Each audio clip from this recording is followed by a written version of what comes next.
I got the biggest smile on my face this morning because I get a chance to be back in the happiest place on the planet, which is our studio. And doing podcasts is probably one of my favorite things. When I say that, well, I should shout out my family. My family is my favorite place to be, wherever they're at. But second to that would be spending time here in the studio. And I am so excited to bring this guest to you today.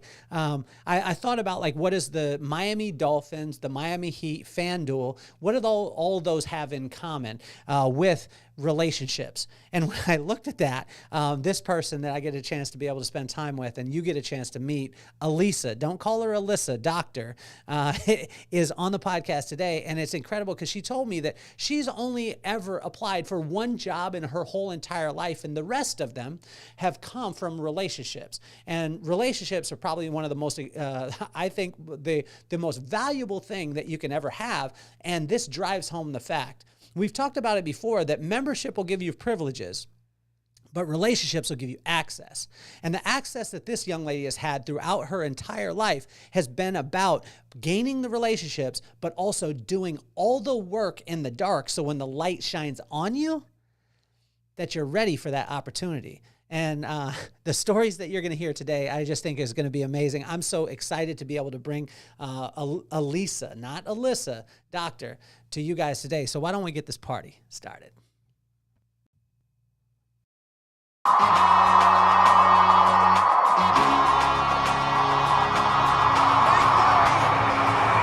Nothing more on my mind. I got two shines, so every day I grind. Work in the morning, work in the evening. We's achieving, cause we believing. It's for certain, we put the work in. We ain't stopped just because it's hurting. Right before your eyes, so it's coming to no surprise. The takeover is televised. Over and over and over again. Make no mistake, we continue to win. Defeat never known, cause I will not lose. They wanna mimic my moves, but can't walk in my shoes.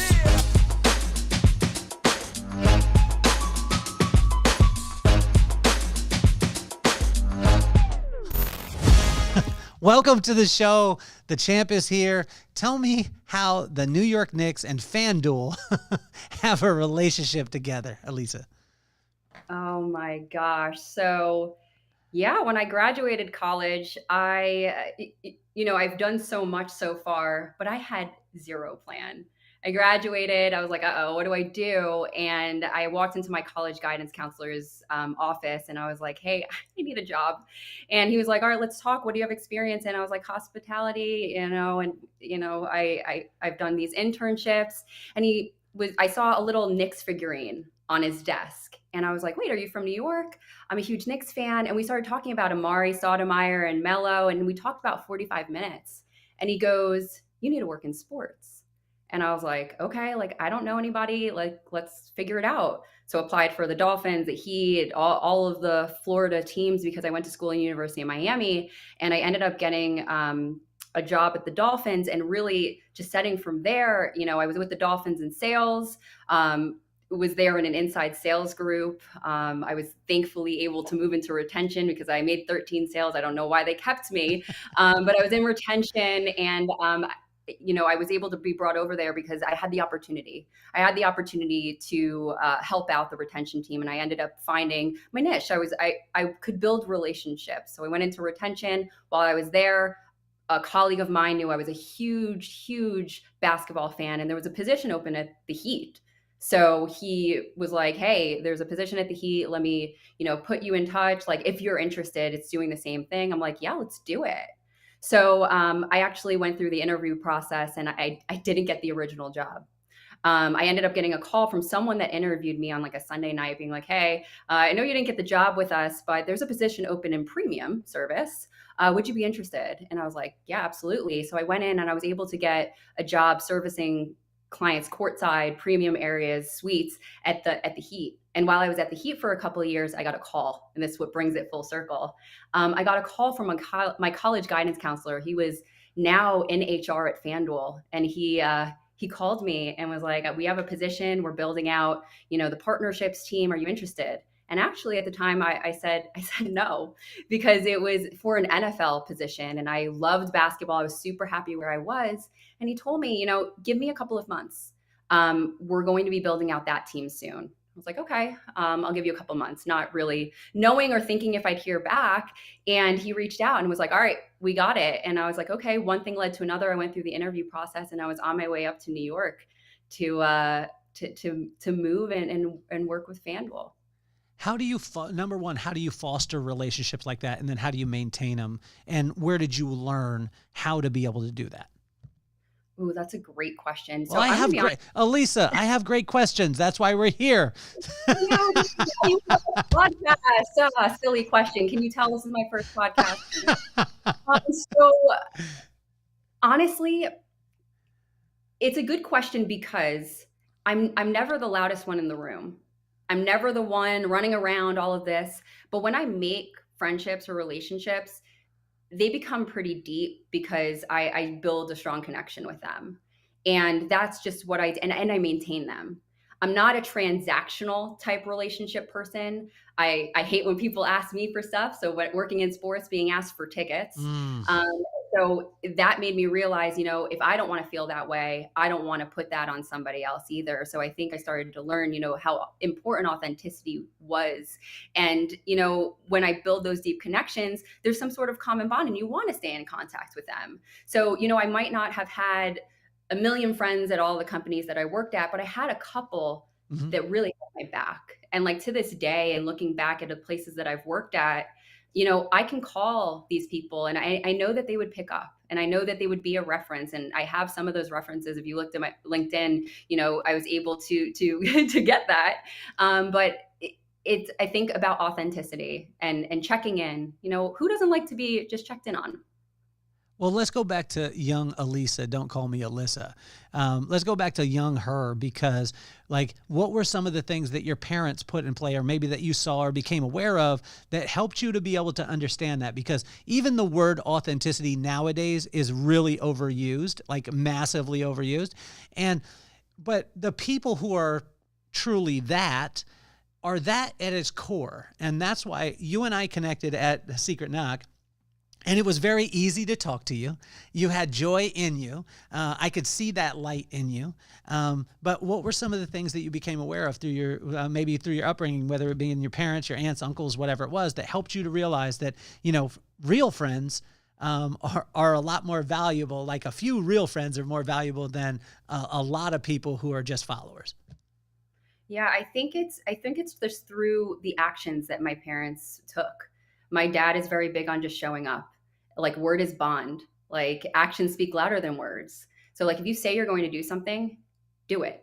And that was just always a standard for me. Even when I'm out, check in, always do it. Be on time, always do it. I think the consistency and just always seeing it made that impact. And, something that my dad's told me is be above board, do the right thing, not sometimes, but always. And it's kind of just carried through me even to this day. I'll be alone and I'll put something somewhere and I'm like, oh, it doesn't really go there. And I'll go fix it myself because I feel uncomfortable. And I'm like, it's just so deeply rooted that it's important. I'd rather, and it's with my teams too, I'd rather move forward and lean in with transparency because I feel like that's also how trust is built. Yeah. Where was a time where you saw your pops I'll give you an example, and I just gave this example the other day. So my pops, I was mad at him because he sold our car at the time. We had a nice little, it was like a 63 Pontiac Grand Prix. It was green. It was beautiful. One owner, he had got it from him. And then I came home and we had this beat up Pontiac Catalina. Door didn't shut. We were embarrassed to be in this thing. And then years later, I realized that my dad didn't have enough money for Thanksgiving. So he sold the car and took a lesser car so he could have money to be able to buy Thanksgiving for us, right? And when I saw that, I was like, man, that is something that this man did for his family. I saw that and I was like, oh man. Then I felt bad about myself too. What were some of the things that you saw your dad do the right thing that maybe he wasn't saying, Alisa, do the right thing, but you saw that action and you were like, holy cow, that actually, helped to solidify the things that he was talking about? Yeah, I think it's just when he would ever tell us this is what he expected or this is what I'm going to do, it was always a follow through. I never had to think like, oh, he's just saying that. He doesn't really mean it. Like he meant it. Like if he said something, he actually meant it. Like if he said, you can reach out to me no matter what and I won't ask questions. I've had to do that before and there were no questions asked. So being able to build that trust and like actually mean what you say. And then also just seeing the consistency. Like we lived in Jersey when I grew up and my dad would commute into the city. Just seeing him get up every morning at the same time, just doing what he needed to do every single day, day in and day out, was just incredible to see. And something that, you know, when he would tell me, you know, give me advice, it wasn't just giving me advice, it was rooted in what he's done. And something that he told me that stuck with me since I was very young is hard work never goes unnoticed. And, you know, don't be so focused on the money will come. Just focus on what you're passionate in and go after that. So that's just kind of been the motto that stuck with me, and it's really paid off in my career so far. How have you been able to stay when there's a world that's exactly opposite, right? It's like, do as little work as possible, but make sure you take pictures of it so everyone thinks that you're working really hard. This is the way that our culture is, right? And you said to me before we started recording that there was a time where you went through and literally erased a lot of the stuff from your social media. You don't want to post it out there. You just want to do the work in the dark. So when the light shines, you're ready for it. Like, who do you have when there's, sometimes you could get more advantage by putting it into the light, even though it's less work and it's going to, bite you in the butt later on. Who do you have as your bumper in your life to be able to keep you on track when, maybe you could get a little weary in doing the good things? I'm going to be honest, myself. I'm very self-disciplined, and I can explain where that comes from. Yeah. So when I was younger, I really struggled in school. So I went to, a lot of like therapists and people, and I was diagnosed, misdiagnosed, I don't know what it was, with all these different learning disabilities. So it was a struggle for me.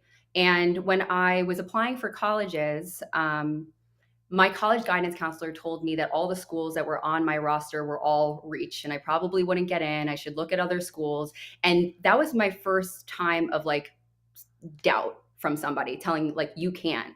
And I was like, okay, you said I can. I'm going to show you that I can. So I got into all of the schools except one. I got deferred from it. And that was just like, okay. Then it just started becoming a game. If you said I can, I'm going to show you that I can. And then I just started like, I feel like my life is just a big game. I gamify everything. How can I be better than yesterday? What can I do to level up, to do X, Y, and Z? And it just became this big thing. Like so when I reinstated my Facebook and my Instagram literally last week, right before this, I looked back at posts that I had from like 2014 on my Facebook. And one of the posts was, my biggest fear is being the same as I was last year. And I was like, wow, this was just with me for so long. And it really is the fear that I don't get better. And being able to step away from Facebook, like from social media over the last year, and really focus in on myself. And it just skyrocketed my growth and the opportunities, and leaning into leaning into being uncomfortable. This year was very uncomfortable in the best way. What was uncomfortable about it? I did a lot of things alone. I decided that just because someone wasn't going to come with me, or just because I wasn't sure, didn't mean I wasn't going to do it. So when I went to Secret Knock, I went to Secret Knock Women first. I showed up alone. I didn't know a single person. And I was just like, I'm moving with intention. I want more from myself. And this is how I'm going to get more from myself, is by showing up, being myself. And it's just been compounding on top of each other, which has been really fun. So what about the dark side of that? Because there's the side of like, fearful of not getting, is what you just said, like fearful of not getting better each year.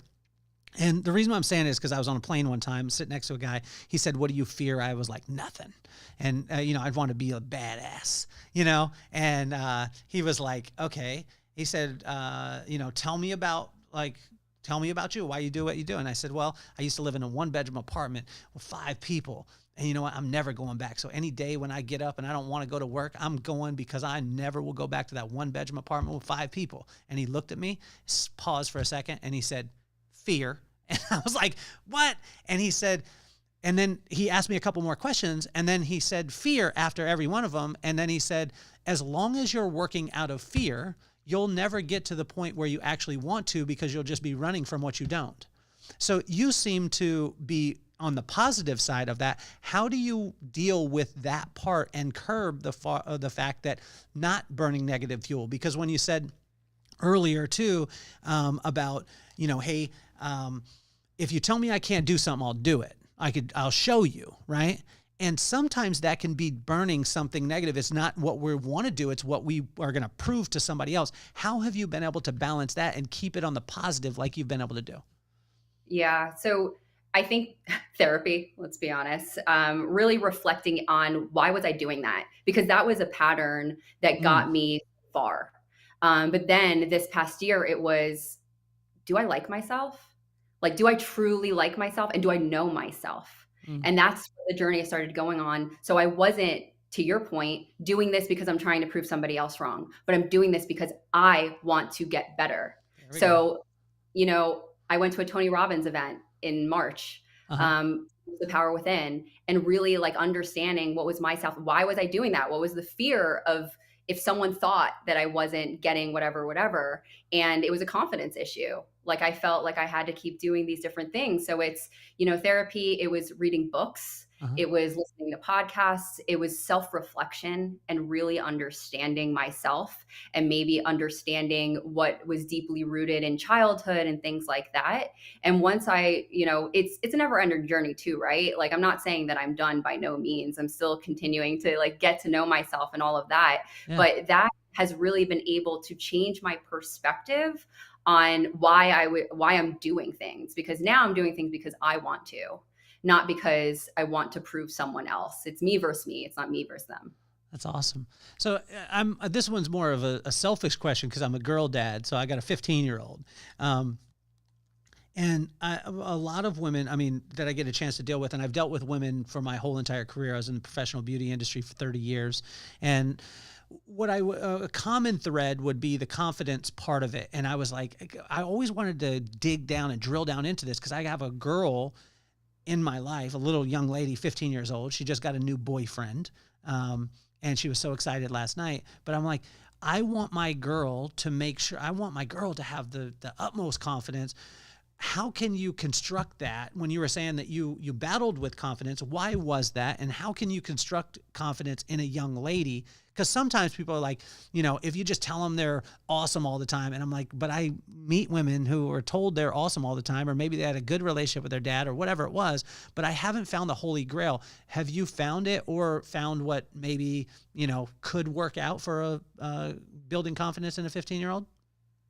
Ooh, that's tough, because I think in part you need to be ready for it and identify what it might be that's the issue, for lack of a better term, because I thought I was fine. I didn't think I lacked self-confidence until I started to ask why I was doing things.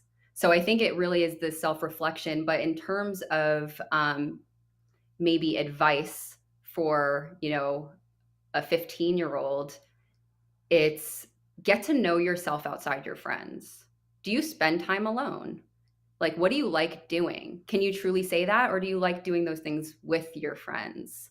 Like those hobbies, are they driven because dad likes them?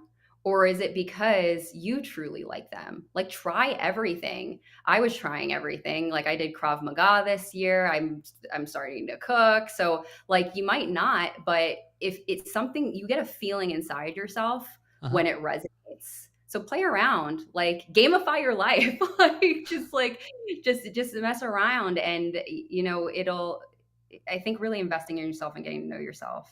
What were the things that challenged you with confidence from early on that you identified? I think it was having trouble in school. I didn't want anyone to know that I had learning disabilities or anything from that. So it was wanting to mask it from everybody. So, I didn't want anyone more to know. I was embarrassed.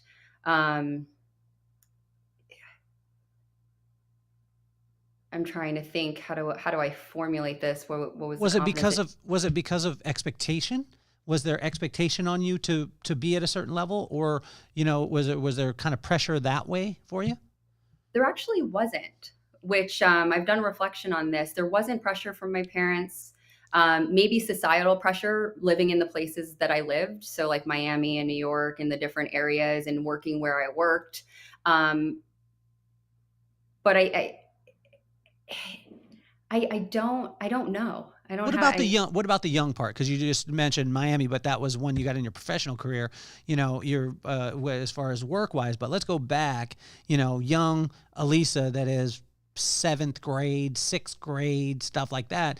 Like every girl is going to deal with some sort of confidence issues, no matter who you are, where you come from, whatever it is. What were some of those things that you look back at, and that confidence kind of stemmed from? yeah, being different. It comes back to the learning different and trying to kind of mask all of that stuff. Uh-huh. I was embarrassed by it. It was tough. I didn't want anyone to know. I was a people pleaser, but it never resonated. So I was never being my authentic self. So I feel like I was just moving along, and I was just really struggling the whole time, Where did the until people pleaser come from? hmm, the people pleaser, just wanting to be liked. Where do you think that came from? Ooh, you are digging deep. Well, I mean, we could have a surface conversation if you want to, but I mean, I'd much rather get to know like this, Yeah. because most of the time people don't talk about that stuff. And it's like, hey, I'm a people pleaser. Well, I could say this. I've never seen a doctor birth a baby and be like, oh, this one's a people pleaser. You know what I mean? That's environmental. And it's, or most of the time, this is just I've stayed at a Holiday Inn Express, so I think I'm qualified to talk on these things. But what would you like? Where do you think the people pleaser part came from with you? Um, People pleasing. I think it was because I wasn't happy with who I was. So I wanted to be someone else. I didn't know who I was. I didn't know what was important to me, which came later on with a Hmm. lot of the work that I did. So I think it was a confusion of who I was. So I just wanted to be like everybody else. I wasn't leaning into, I'm not supposed to be like everyone else, which is where I'm at now. Like, I don't want to be like everybody else. But before I did, because I wanted to be accepted, I Yeah, wanted people like me, and I wanted all of that because I didn't want to stand out. got it. Do you think that you stood out because, I mean, do you think it stemmed from the fact of maybe not looking like everybody that was in your neighborhood, or did you guys all look very similar? Because I know my daughter dealt with this at one point where everyone, I mean, her hair is a little bit blonder, but not as blonde as a lot of the kids that were in the neighborhood. And so she kind of, was there. And then I had a friend who was in the neighborhood, and his their descent was I think they were from Pakistan, and then the wife was from India, so they had darker hair, they had a little bit darker skin, and he told me, which I didn't understand. I understand a little bit because my daughter's hair wasn't as blonde, but he was telling me, he said, our kids struggle a little bit because they don't look the same as everybody else. Was that a portion of it, or was it mainly like you just had different interests than others? Yeah, I think that is definitely a component because I'm not only biracial. My parents aren't religious, but if we were to come down to it, my dad comes from a Jewish family and my mom's from a Catholic and like Christian. So there was a little bit of an identity crisis when I was younger. Like, I wanted to be like everybody else. So I didn't really talk about my background. And I was telling you before we got on here, I rejected the Chinese food, I think because I wanted to fit in so bad. So Yeah. yeah, when I was in middle school and all of that, it was predominantly, a white school. When I went to high school, it was a little different. But that is definitely a factor. But I think I just didn't ever want to be pointed out for anything. And Really? it also stems from my learning disability. I wanted to blend in. So no one ever called on me if I didn't know the answer. Okay. So no one ever singled me out and asked me certain things. I just wanted to fade in the background. But now I found my voice, that I don't mind being wrong, because now I understand that being wrong, I have the ability to learn and grow and get a different perspective and all of that. But when you're younger, you, like, unless you go through experiences and you learn that, you're not going to understand that type of depth. How did it deal with on the relationship side? Because this is something that's close to me because my pops is brown, right? So my pops was Mexican. My mama was white. They lived in Utah. So it was like my pops couldn't really win because him being brown and then him liking a little white girl that had blue eyes, right? It was like the Mexican guys, they didn't have that much of a challenge. They would have a little bit of a challenge because it was like, oh, you're being whitewashed. Then the Mexican girls were mad at my mom because she was white and she was taking a Mexican man. They had the white guys who was mad at my brown dad for taking a white girl, right? So there was all these dynamics that were hitting. Did you, and I couldn't imagine as a young lady, right? As a young lady, first of all, as a woman growing up, you deal with things that other people don't. And then you add that component to it. And then you're in a school that doesn't look like you. Can you take us into some of those emotions that a person feels? Because most of us don't understand unless we've actually experienced it. Yeah. So actually, I don't think I ever felt like not accepted for how I looked.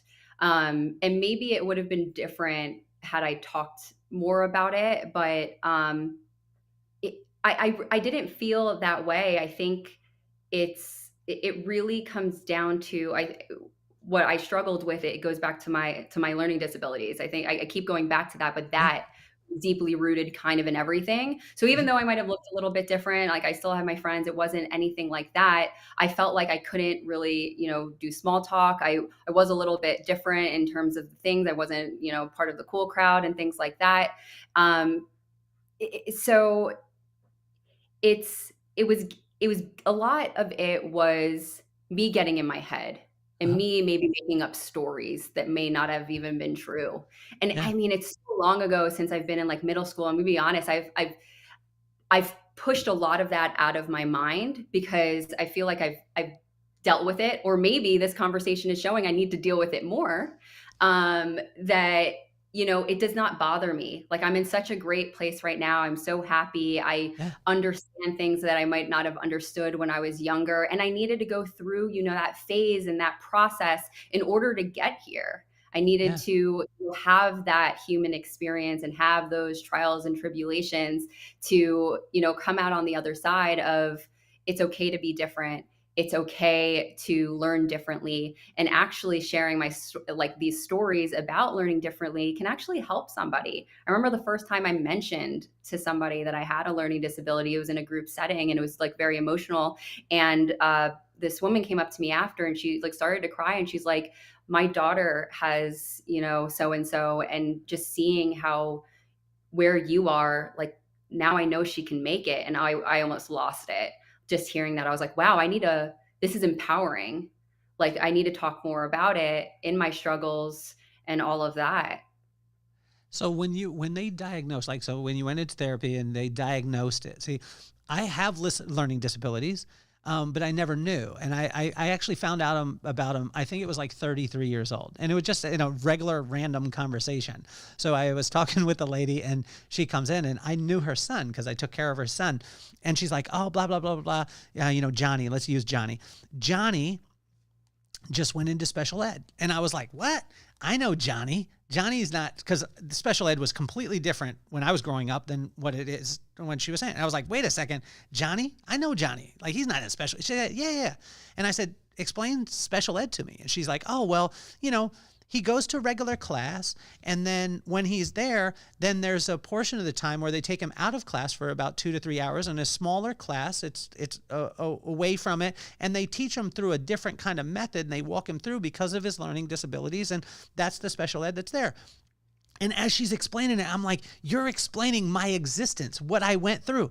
But I thought that the teachers, and this is how silly I was, I thought the teachers, the administration, and the whole entire school knew that Vince, myself, and our other buddy were really close, so they thought that we should learn together outside and get to spend some time together outside of our normal classroom.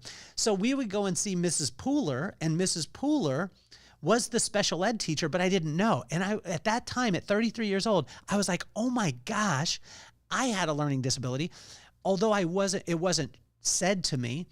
did it impact you in a positive or negative way, or maybe both, when they actually diagnosed? Because I was never diagnosed, so I never knew that this thing was a challenge. I would say negatively because I was misdiagnosed a couple of times. Mm. So I was like starting in, I think like third grade is when I started to go to, from what I remember, to these different people to take tests. So I was told I have a reading comprehension issue. And then I did like an auditory test. I have an auditory listening issue. And then it just wasn't getting better. I had tutors, all of these things. And then finally, I think when I was in high school, I was diagnosed with ADHD, and I finally got on like medication, and my grades went from like, I think a high C or low B to like an A. And I was like, oh, what? So, that's when I was just like, there isn't something like, I just spent all of this time not knowing what was going on. And like, that was my experience though. Like I actually had a conversation with my parents like within the last year, and I was just like, do you know actually what my diagnosis was? Because when I was in college, like I had a note taker and I had all of these things. I had extra time on tests, and like I didn't really know, like I thought I had all these things, and my dad had a piece of paper and it said I didn't have an auditory processing problem. And I'm like, I literally thought I had that for my entire year, like my entire life. So for me, in something that's really important to me is like holistic wellness. I don't like taking medication. I don't like taking pills. Like my family's the same way. Like my mom's like very homeopathic, giving me remedies and stuff. So Yeah. I never wanted to be on the ADD medication. And I took myself off of that in college, where it's like kind of the opposite. People are trying to look for Adderall in college, where I'm like, Did you take yourself off it, Alisa, and sell it, or what? Are you spilling the tea here? No, so like I wasn't taking it. My prescription stopped. So Yeah. then I was just like, it became a challenge, just like with my high school guidance counselor being like, you can't get into these schools, and I'm like, I'm going to prove you're not. It's like when I took myself off, I'm like, I'm going to prove that I can figure this out without taking medication.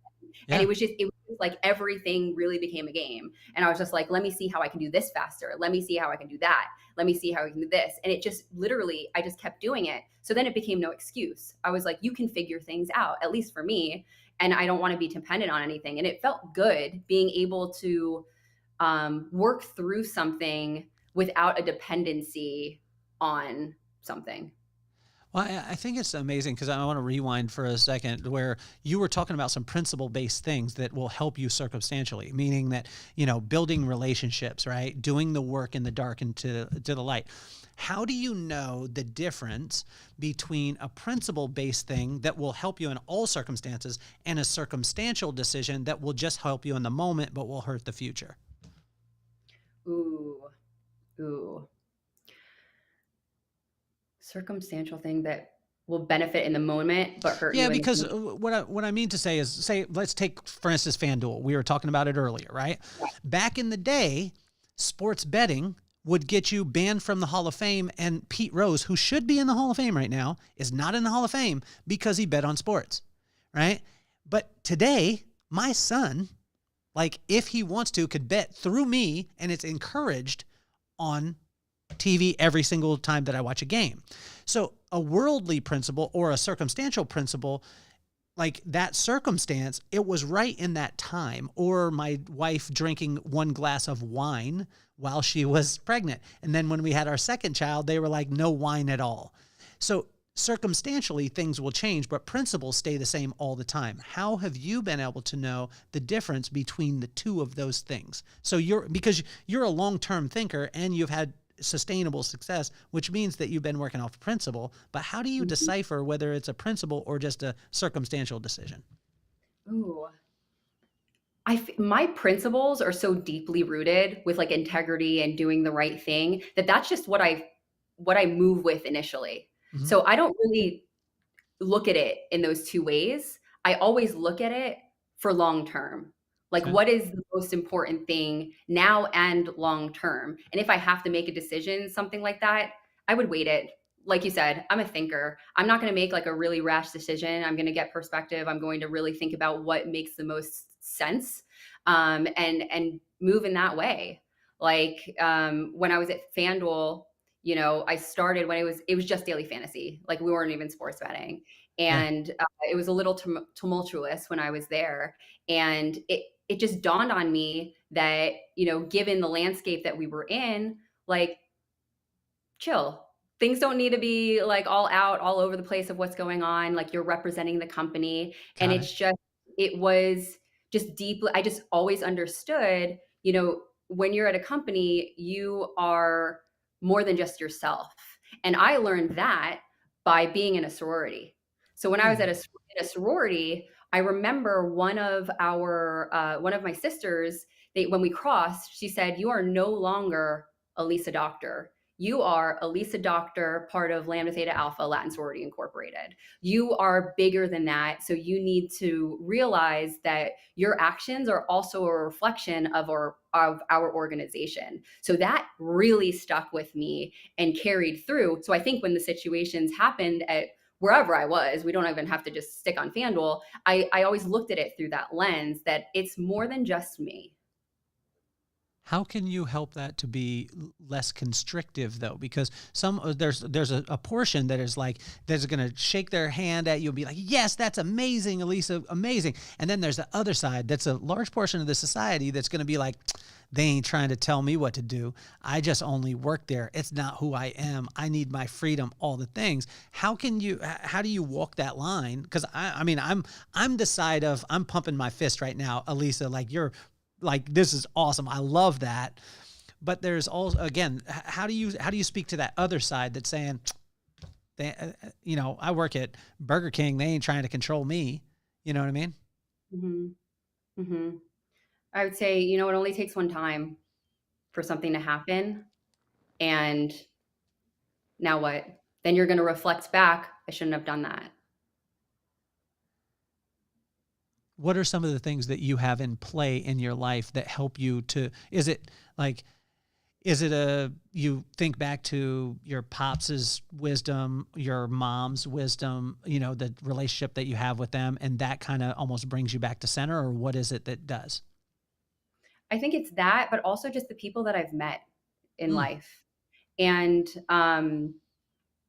whether, yeah, friends or just really successful people, it's, you have to think broader.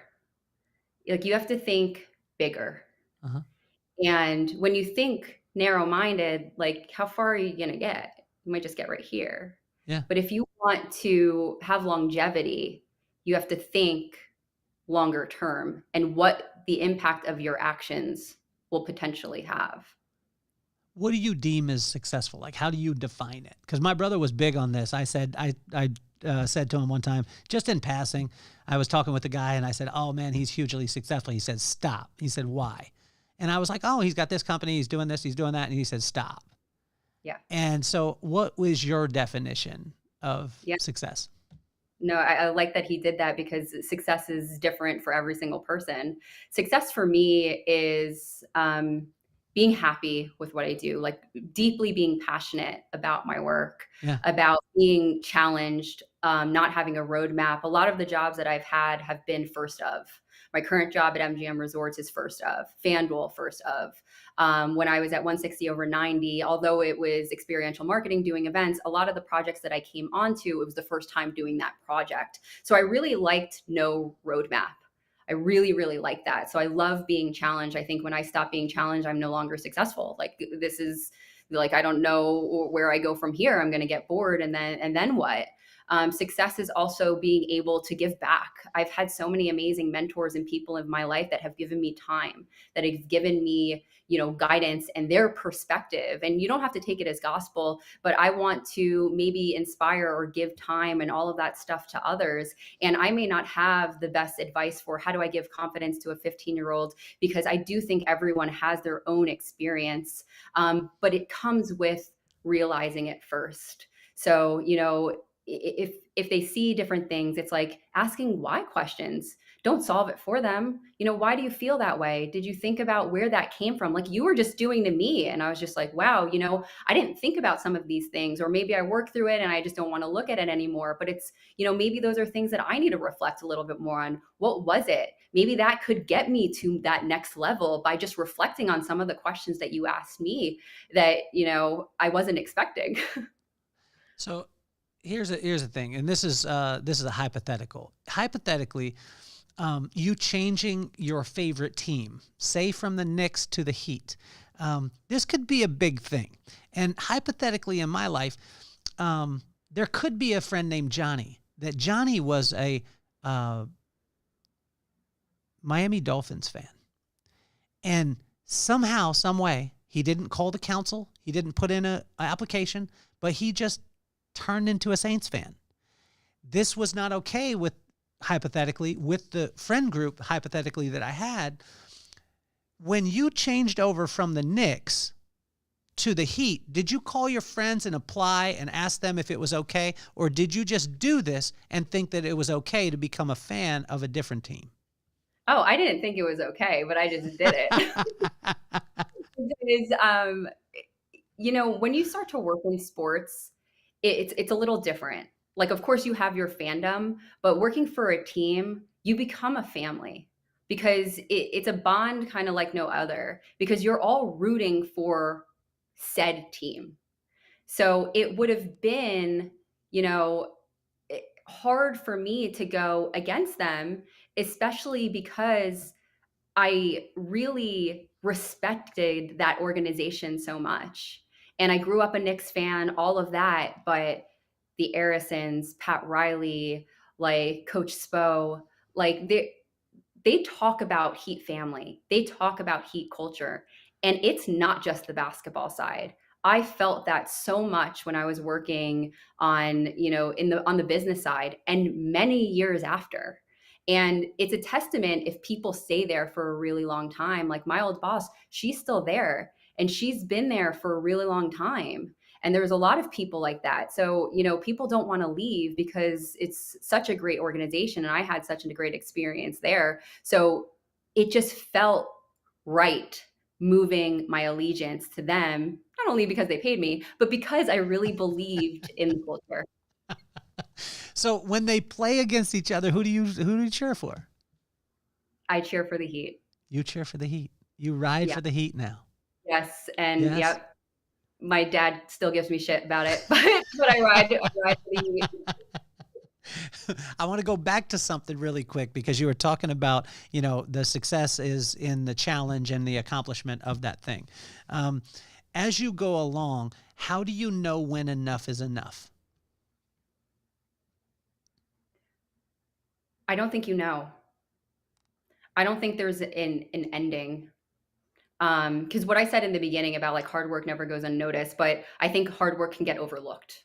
So hard work never goes unnoticed if you also ask for what you want and then you have that to back it up. So for me, it's, now different than when I was younger. I want to set myself apart. I want to be different. I want to always, go above and beyond. I want people to say, I want Alisa on this project because she's different. She thinks different, all of these things. So, if you get to a point where it's enough, someone else might just come by and pass you. So I don't know if there's like a threshold where it's like, okay, I'm done. But as long as I'm progressing 1% a little bit more each day, that may feel like enough, but there's not a point where it's like, I'm working on something. I'm like, all right, I'm done. Like I've hit enough. I think it's not the same as yesterday. So one thing that you just said, right? So as you were going through, you said, if you, I can't remember exactly what it was, but you said in the event that you don't, then someone could come by and take it or be able to do that. How much of that do you think is fear? Ooh. It could partly be fear. It could definitely be fear because then you're focusing on externals. You're focusing on other things. You're focusing on other people. I think it could be, for me, a fear. Maybe this is the enough of not doing enough. Did I do enough to stay at where I need to be or to stay ahead or to move forward? So yeah, definitely could be rooted in fear. Do you think, and that's not like, I'm just listening to it, but also too, like when you think back, was there like can you remember back to where there was a heavy expectation on you that, as a child? The reason I was saying is because I met a guy named Dylan. Dylan, shout out to you. He's an amazing cinematographer, great kid. And I call him a kid. He's an adult, but I asked him. I said, I asked him about his cinematography career, and he said, I really want to tell people stories. And I asked him, like, is there a time where you felt that your story wasn't told? And he stopped, and he was like, yeah, there was a lot of time where I felt that I wasn't heard. And he said, but I got to a point where I played football, and, I was going to show the coach and prove to them that I was worthy, right? And that I was good enough. I wanted to accomplish. And I said, okay, so where do you think it came from? And he said, well, I don't know. And then we started talking. It came down to the fact that it was his pop, that his pop would never tell him he loved him. He would show him, but he never told him he loved him. And it was amazing because he had that kind of thought process, and it switched. And he was like, I've been running to try and prove to my dad through my coaches, through all these places, that I was worthy or whatever it was. When you look at that kind of accomplishment stuff, was there a time in your life that that there was a crazy expectation that maybe sometimes you felt so much pressure that you couldn't accomplish? Well, I definitely wanted to make my parents proud, but they're the best in the fact that they've never put an expectation on myself. Yeah. I think, I held myself to that expectation of always getting better. And maybe it was, the threshold of so much pressure on, you can't be like last year. You can't be like this. You can't be like that. You have to keep moving. So yeah, I might've set that expectation on myself. Again, going back to, I don't want anyone to be able to know that I have a learning disability. So I have to be ahead of it. So no one can ever know that I was struggling with something, because if I'm at the top of my game, that won't even be a thought. I remember when I started talking about that stuff, people were like, really? I had no idea. And I'm like, my plan worked. Yes. But it's like that was really my entire childhood, for like a big part of it that really I struggled with. What allows you to let go and belly laugh now? Like, what makes you, like this morning, I was writing this morning, and my dog had, I let him off the leash, and my dog dive bombed my neighbor and hit him right in a place where a boy is not very comfortable for a boy to be hit. And then literally jumped up and was hitting with the hands and just bap, bap, bap to, getting this neighbor. And I was belly laughing about Ziggy, like seriously, like dive bombing this guy. And I couldn't stop. I was at 5 o'clock in the morning. I'm laughing by myself. And so I had to write it out and then send it to my friends. And I'm laughing as I'm sending it. What are some of those things in your life that make you belly laugh and just free you up to just be? Ooh, to just be. I feel like there were two questions in there, because at first it was like, how can I now laugh at, what it was before, right? I think, and it's like an external thing. Like when I started to tell my story, people really appreciated it. Yeah. So it let the fear kind of melt away. Okay. That it didn't have to be like everyone else anymore, and I can embrace my individuality. And what I do to like, what do you do to release? Like, I mean, laugh and belly laugh. What makes you just forget about it? Because when laughter is one of those things that it really makes you forget about, even if you're in a challenge, you start truly belly laughing. It takes you to a different place. What does that for you? It's just like silly shit, like dumb shit. So, just inside jokes with coworkers of just like memes and gifs to break up the day, and just like conversations like that, talking with my best friend. My best friend lives all over the place. She's in Australia right now, but like sending stupid memes, or just reminiscing on stuff we used to do where we would go out, come back and eat fried chicken in the bed, like just silly stuff like that. And just being super, super carefree and not caring, and doing new experiences, going to a comedy show. I love comedy shows. Yeah. So doing that, but just like letting free and being present, and just letting things happen and not taking life too seriously, which I need to do a better job at. I definitely know that for sure. Who's your number one rock star? Like whether it be a musician or an athlete or a actor that that would be your one that you want to meet. I've got a couple of them, and I'm going to name them. Number one, Maxwell. He has the same exact birthday as me, May 23rd. So he's going to perform at some point at a birthday of mine, some point, and we're going to meet. He'll be on the podcast. It'll be amazing. Second is De La Soul. De La Soul needs to play for my 50th birthday.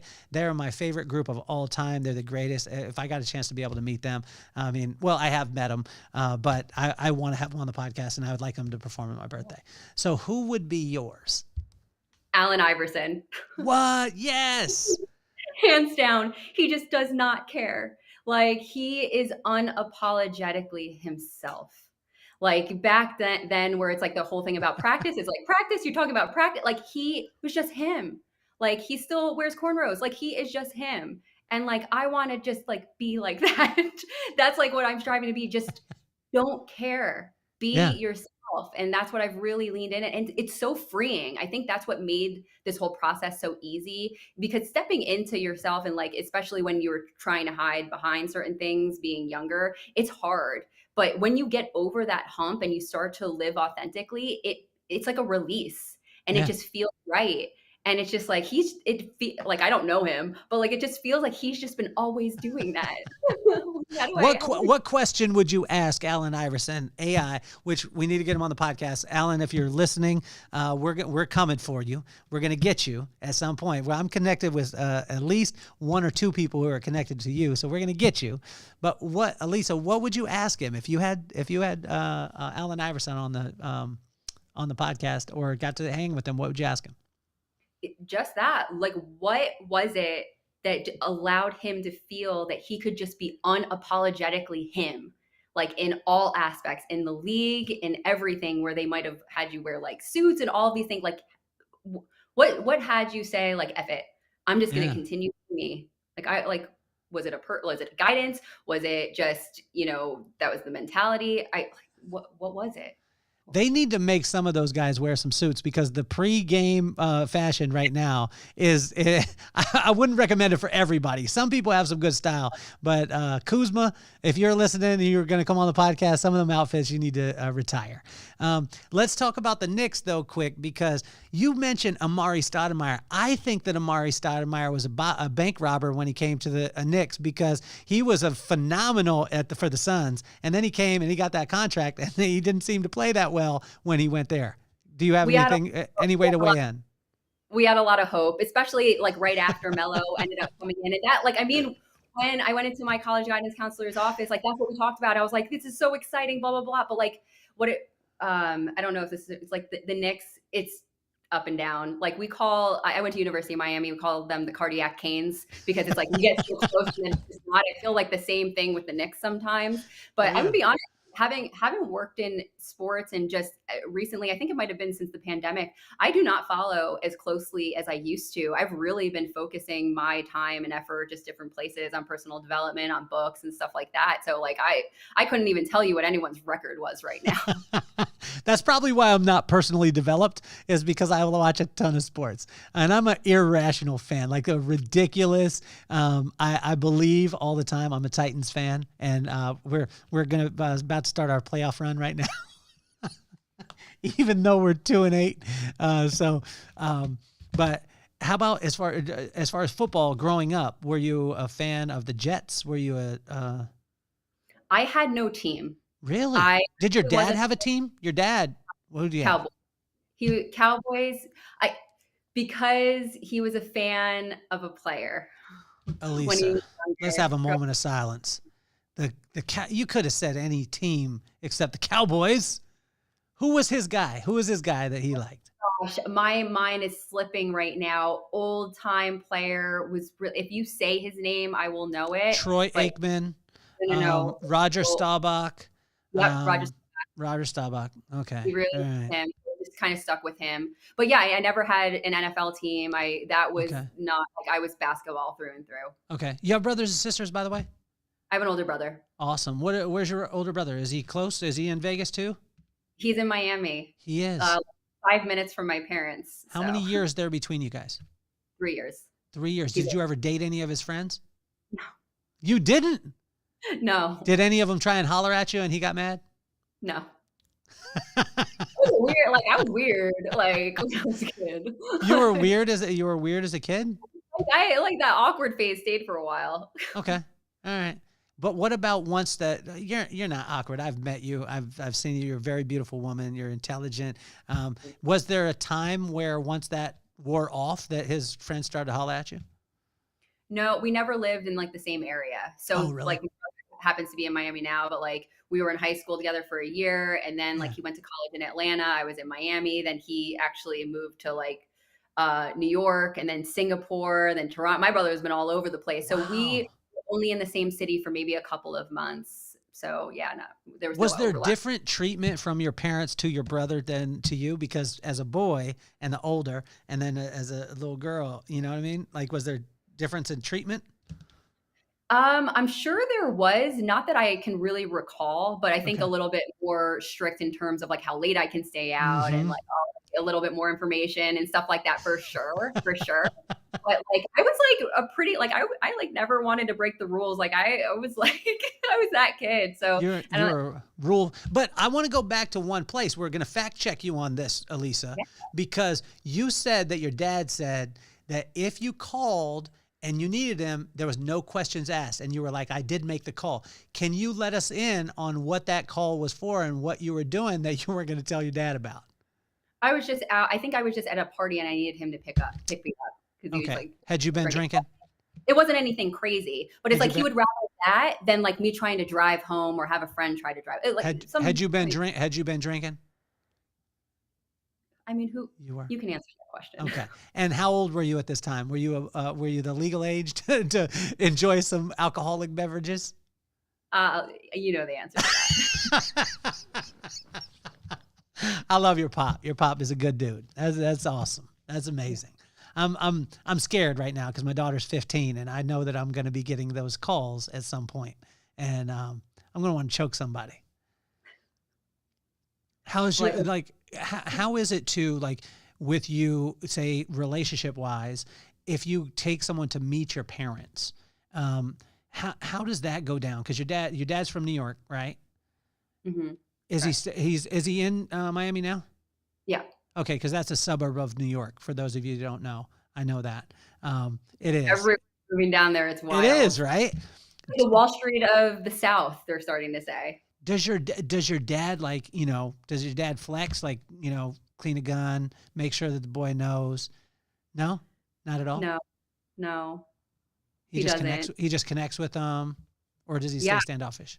No, he's great. I mean, there's not many that my parents have met, but like my dad is such a good guy and like everyone gets along with him and just, I'm not going to bring someone back that, I wasn't serious about. So, Yeah. yeah, it's always been good.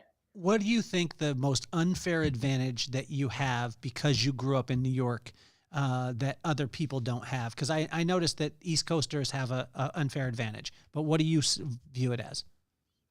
Well, I didn't grow up in New York, so I don't even want to claim that. I grew up in Jersey. Okay, all right. Well, I know, yeah, and I love that you did that because my friends from upstate New York, I want to call you out. You don't live in New York; you live in the Midwest.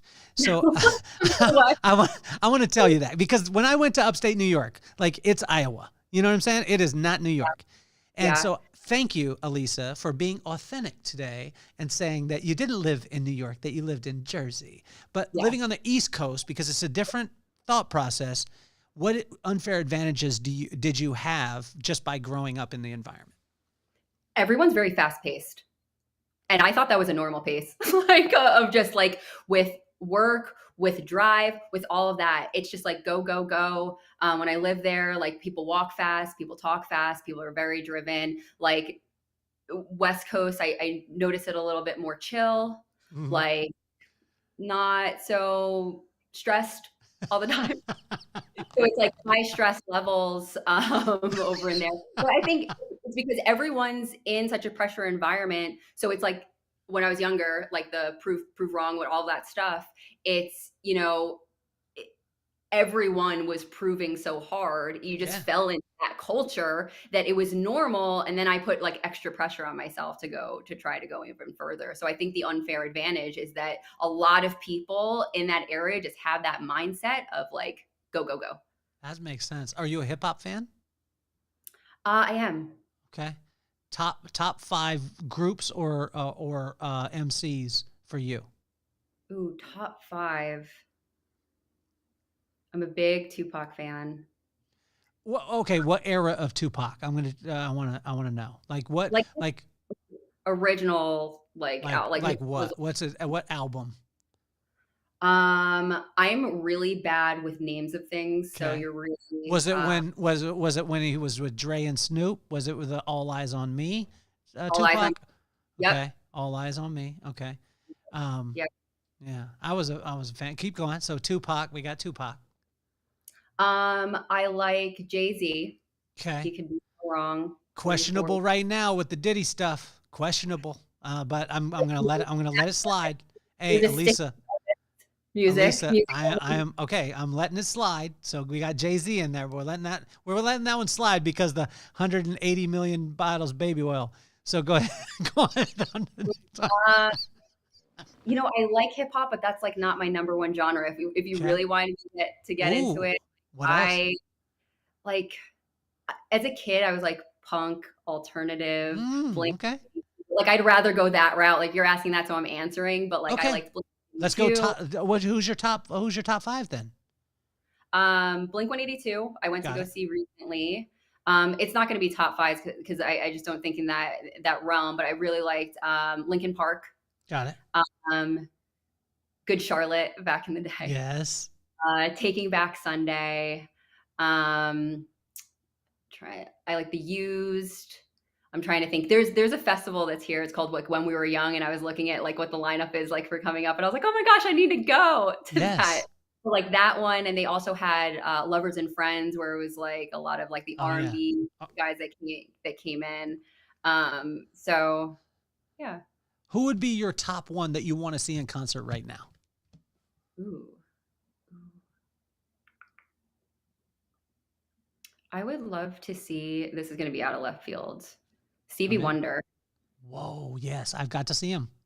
Really? Oh, Yes. amazing. I saw him at Bottle Rock. Bottle Rock is the grown folks Coachella. So if you're grown and you don't want to be dirty, nasty for like a weekend, the best festival in the world is Bottle Rock. Has the best food, best wine, amazing experience, but make sure you go Skydeck VIP at least. It's phenomenal. Who's the best concert you've ever seen? Mm, It's a good question. When I worked for the Heat, I was able to see a lot of concerts at the arena, which was awesome. Um, I'm going to say 2. I really liked Billy Joel. Mm, He was great. And probably Justin Timberlake. He very put on good a performer. performance. Did Yeah. you see him with Jay-Z? No. Okay, see, I saw him with Jay-Z at Soldier Field, and I felt so bad for Jay-Z because JT is so talented and he could play all the instruments, and Jay-Z doesn't. And so JT would play the instruments for Jay-Z, rapping over the top of it. But then when when JT would come out, Jay-Z would be like, he couldn't do anything. And Oh, JT got everybody so hyped. Jay-Z came out and it was kind of like, it's still in a crowd of 70,000. He still did his thing, but I mean, he was so overshadowed by Justin Timberlake. It was unreal. wow. Yeah, I actually saw Justin Timberlake this year as well. He came to T-Mobile Arena and just as good as when I saw him years ago. He's so good. So good. Mhm. I didn't think that he was going to translate when he came out of NSYNC. I was like, this dude, no way. And then I saw like hip hop heads, because obviously with Timberland doing the production of his stuff, it was unbelievable. You know who the best concert that I've ever seen in my life, and my friends laugh at me on this one? Jonas Brothers. I would laugh at myself on that one. But honestly, Ed Sheeran. I can see that. I can see him being really good. Ed Sheeran, I don't know if you know this. I didn't know this about him, but he actually does the whole performance and produces the whole show right in front of you with no band. Wow. Just himself. So Wow. when we went, it was, I think it was 70 or 80,000 people in Seattle. My wife took me to it because I said I want to see him perform. He had 4 loops on the stage. The stage was round and it spun around. He would do the guitar on one loop it, go over, do the bass track by hitting the side of the guitar. Then he would do the background vocals, loop that. And then as he's running around, singing the song, playing the guitar, he has the loops going and he's stopping them and starting them to be able to create the breaks. He produced a whole entire concert on demand in front of you. Can you imagine the amount of risk that would be? Oh, 100%. There's actually an artist that just came to mind that I saw that's incredible. Her name's Tash Sultana. Look, like I saw her and it was insane. She had instruments all over the place and she would just like play it all and like go all over. It was wild. I'm telling you, if you ever get the chance to see Ed Sheeran, like if you get the chance, and when I say that, even though I explained all this stuff, my friends are really insensitive because they still make fun of me for that. All my guys. So if you're listening right now, I want to tell you all, I'm right, you're wrong. Okay. I'm right. Ed Sheeran is incredible. Best concert I've ever seen in my life. Hands down. Incredible. Wow. Nice. Now, what do you want to see in Vegas? You're new to Vegas. So what do you want to see? In the future, I want to see an NBA team. Yes. That's happening. That's going to happen. Inevitable. It's coming. Yeah. I've been trying to see a lot of the Cirque shows. Okay. I feel like there's so much I haven't even scratched the surface. Like I want to see Penn and Teller. I want to see like old school acts that have been here for a while and really do that. When I first came here, I wanted to do like a tour of all the casinos just to see how different they are because they really are. When you go to like old Vegas, up by Fremont, those casinos, and then you come here by the Strip and all the new developments, it's really, every casino has a very unique theme. And, demographic and audience, like if you're coming from wherever you are, you can find something that you're looking for. So I want to see all the casinos. I'd love to see the Cirque shows and really just like the staples here in Vegas. Which, have you seen Absinthe yet? I have. I've seen Absinthe. Absinthe is hilarious. Have you eaten at the Mina restaurants, the Michael Mina restaurants? I have. One of my favorites is at Mandalay Bay, Orla. It's kind of new within like the last year. It's so good. He's incredible. He's a friend, and the president of his company and his partner is Patrick Umel, and he's got a really cool story because he started off as working at Spago as like a porter, running tables, and now as the partner with Michael Mina, which is kind of cool. That's awesome. I love that. The experiences are amazing. Have you done Piero's? I have not. Where's Piero's have you seen Casino? Yes, I have. Okay, so when Sharon Stone and Joe Pesci, like when they meet up in the booth and they're kind of conspiring, that restaurant is Piero's. So it's still there in Vegas. It's old school, you know what I mean? It's really, really cool. It's a neat one. It's like an old school kind of gangster-ish off the strip, one of those places. That reminds me of, have you been to Golden Steer? I haven't been there yet. Did you go? I haven't, but you're mentioning like the old school gangster, like definitely known. Have you done Le Tai yet? I have. So good. Oh, it's so good. Did you do the one downtown or did you do the newer one? I did the newer one, but I heard downtown is the best, the original. It's unbelievable. It was right down by a Secret Knock when we were there.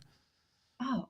It was yeah. We went for lunch one day. Yeah. I don't know what I'm thinking. Yes. Okay. Yes. It's right there. What's next for you? What is next for me? I want to just keep riding this wave, honestly, on just compounding the positive energy, the meeting people, the saying yes, doing things by myself. There's actually at Secret Knock, Sean Kelly, he has an event tonight. I'm going to be going to it. I'm going alone. Just, really riding the wave. That's awesome. That's incredible. So we're going to have all your handles in the bio. You can check out Alisa. Don't call her Alyssa. She is not a Knicks fan anymore. New York, take that. Big Heat fan, which I think is great. But what I love about it is the fact that it's not as much the team or the thing that's happening, it's the relationship behind it. And that's what I heard from you the whole entire time. And be willing to do the work that other people aren't willing to do. You know what I mean? And not shining the light always on yourself. Just do the work and it'll work out. Yeah. So I started the podcast because of my two kids, Maddox and McKenna. Maddox is 13 years old. He's into sports. McKenna is 15 years old. She just got a boyfriend yesterday, and she's into theater and, singing and everything like that. What advice would you have for Maddox and McKenna? And if you could use both their names, it would be awesome. For Maddox and McKinnon, I would tell you to bet on yourself. McKenna. Sorry. Yep. You're good. I would tell you to bet on yourself. Your best investment is yourself. You're never going to be upset for putting a little bit more love into bettering yourself every day. Well, you're incredible. Thank you so much for your time. Thanks for being open too, as far as like for every one of you guys listening, you guys know that I don't send any questions to anybody. I want to have a real conversation with somebody. And it was cool to be able to, I want to compliment you on, allowing us into your world. And your world is so fascinating, going from the Dolphins to the Heat to FanDuel to, MGM, what you're doing now. It's just incredible. And I want it to be one of those things too, the huge message I put on your on one of the posts yesterday is I put Beyonce, which I know you're a Jay-Z fan, so I had to, maybe that worked out. But it was Who Runs the World Girls, and I just want my daughter, especially at 15 years old, to see women who are doing what they love, that are in places that traditionally a lot of times it's boys clubs, and I want her to see that these things are possible, and you're making that possible. And thank you so much for doing that, Alisa. Thank you so much for having me. Well, you're incredible. If you're not subscribed, go ahead and subscribe. You should feel bad about yourself. You need to comment, share it with a friend if you can. Check out all the things that Alisa is doing in the bio. You can check her LinkedIn and check all her social and everything like that. Alisa, it is absolutely a pleasure to spend time with you. And you're officially off the hot seat. Peace, love, and soul.